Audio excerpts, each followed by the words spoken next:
Hello good morning दोस्तों, केम छो बधा मजामां मजामां। जय माताजी जय माताजी। तो आज जवाना छे मत गणतरी में, तो कोण जीते कोण नहीं आज साँजे खबर पड़शे। तो अमे जई रह्या छीए देवगढ़ बारिया, तो जोता रहो, मजा आवशे। अने हाँ, मारा काका उभा रह्या छे चूंटणी में, तो जीती जशे एवुं लागे छे, पण आ गणतरी पछी खबर पड़े। ओके, मळीए। तो आ छे मारी ब्लेक थार, आ लईने जवाना छीए। तो ओके।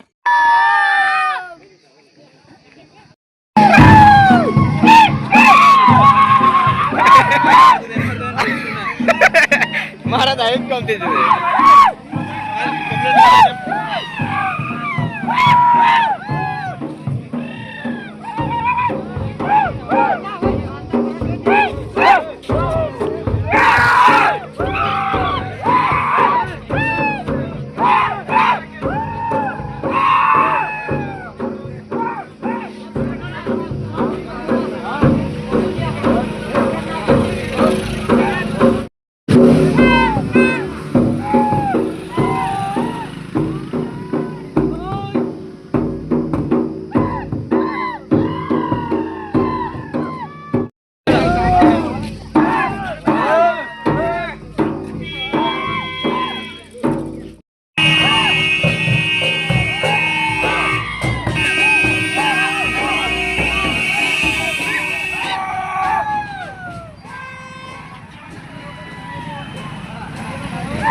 हेलो दोस्तों, तो फाइनली अमरा काका जीती गया है ने मस्त मजानी वोट मळी छे अने गामना बधा तो गामना टेको मळ्यो छे अने मस्त मजानुं एवुं बधुं आयोजन कर्युं अमे जीती गया छे। 243 वोट ते अमे लीड थी जीती गया छे। अमरा काका ज खुद छे। तो दोस्तों मस्त मजानो विडियो बनाव्यो छे तमारो तो ब्लॉग विडियो अने तमारा गाममां केटला सरपंच जीत्या अने केटला आया ए पण कॉमेंट करजो। तो ओके, आ विडियो फक्त मस्त मनोरंजन माटे छे, कोई दिल पर नहीं लेता पाछो के आपणे खोटुं नहीं लगाड़ता, पण अमे जीती गया छे दोस्तों ने खूब खूब मजा आवे छे। અને બહુ ખુશી પણ થઈ છે અને બહુ ડાન્સ કર્યો અને બહુ મજા આવી. હવે જોજો આ વિડીયો, મસ્ત મજા આવી ગઈ. લાઇક શેર સબસ્ક્રાઈબ કરી નાખજો. Okay, bye bye, Tata.